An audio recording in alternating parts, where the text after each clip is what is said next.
Hello, everybody, and welcome to this series of conversations on women in diplomacy. Today, our special guest is Michèle Pranchère-Tomassini, the ambassador of Luxembourg to Italy.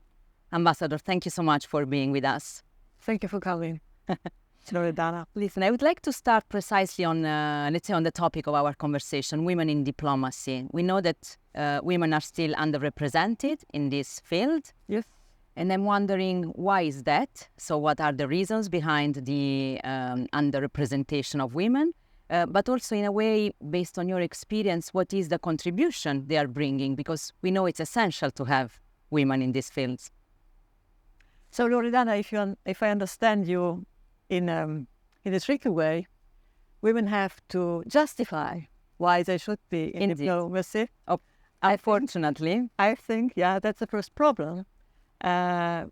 We represent over 51% of world population, so we have a say, and we should have a place, even in diplomacy or politics. But let's keep to diplomacy. Why we are underrepresented? Well, because there are not enough women trained as diplomats. So is it a problem of recruitment? There are not enough young diplomats in our services, because you don't make an ambassador like that. It takes time. So this has to be planned over 30 years. You have to recruit young women today because they will be the leaders tomorrow. Those who don't do that have a responsibility. And then there's a career. Our careers are complicated. They are easy in a way. But on the other side, we have to move. Children have to come. Husbands have to follow. And there is maternity leave, of course. If your career provides no support to accommodate your needs, you're stuck. Indeed. And how was your experience? I mean, why, first of all, did you decide to become a diplomat? And how being a woman has affected your decision, your career then? Well, in Luxembourg, we had one eminent woman who saved the country. And this is Grand Duchess Charlotte. She went into exile during the Second World War. And from there, she was the voice of Luxembourg. Otherwise, we would have been forgotten and eliminated from the world map.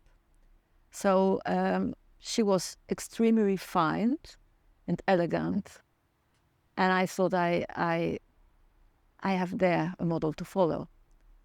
Not pretending to be a Grand Duchess, but it's something. It's a legacy to cultivate. I think that role models are really important.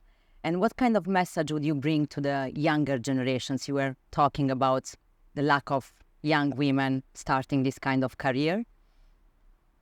I don't consider myself as a role model.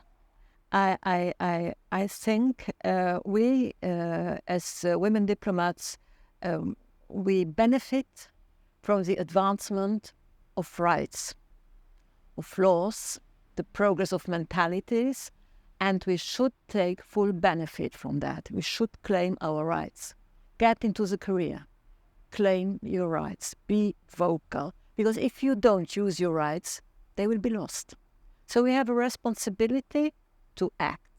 And I think that's really the message I would give to young women. Dare to go. Dare to try. Dare to say you're weak. Dare to say you're fragile.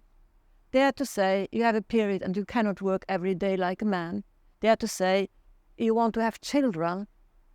You want to be married, or you don't want to be married, but you have a private life to be respected. Dare to say, and the world will be better. And we will have a more efficient diplomacy. Indeed. We started this conversation talking about the contribution of women, and as you rightly said, we don't need to justify our presence. But at the same time, there is a whole debate about the specific contribution in the way there are specificity related to the way women are dealing with diplomacy and foreign policy. Do you think that this is the case? There is a specificity related to women leadership? When you enter a world which is a man's world, forcibly there's a specificity for women because they are not meeting the expectations. We are less women of words. We are women of negotiation. We are mediators.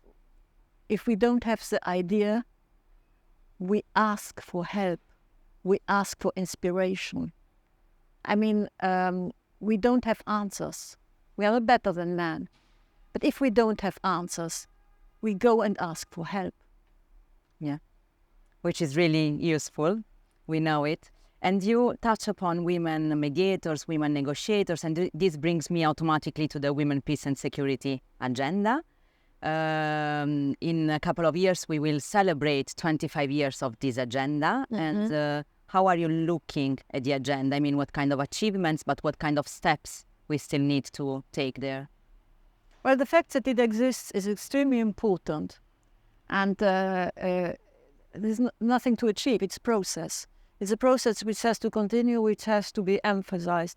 I think over the last years, and especially in these days, which are very, very difficult and very despairing days, the fact that over the years we managed to thematize rape as an arm of a weapon of mass destruction, of genocide, rape as a means to dehumanize women is an important achievement. That people realize what it really means to be raped, and to be raped with the perspective to be destroyed. And the Nobel Peace Prize, in a way, recognized also the role women are playing, and I'm thinking of the Iranian Nobel Peace Prize, of course. Finally,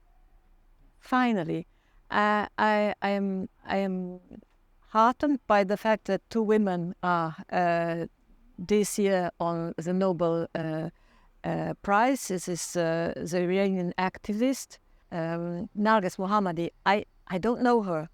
So it is really important that our attention is drawn to these women, that we learn how isolated they are.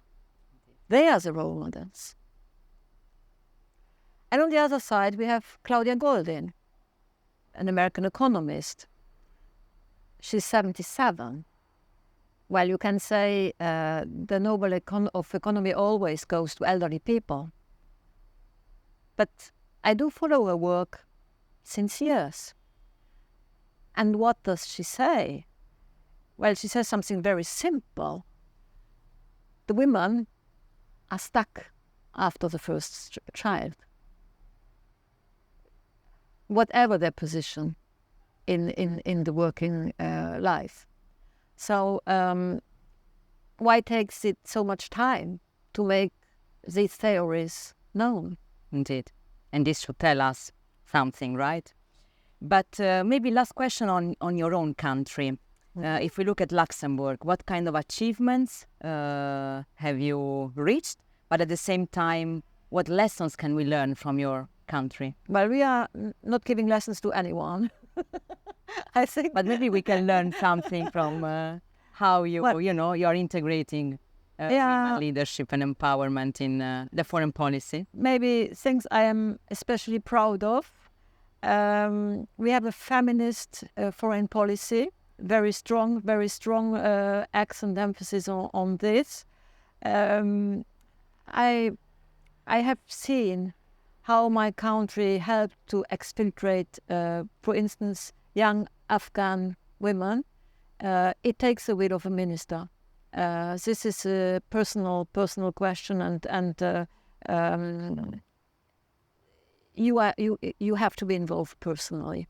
I'm very proud that we are a very open country, receiving. We have more than 159 nations present in Luxembourg.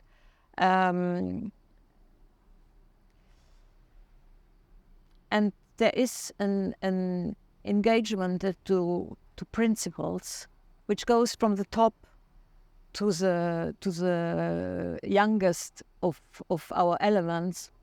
Grand Duchess is very much involved in helping women who are victims of rape in the kibbutz. Who speaks about the kibbutz these days? She does. She gives support to Dr. Mukwege. This is a personal engagement, but it shows how much the feminist diplomacy plays everywhere in our society.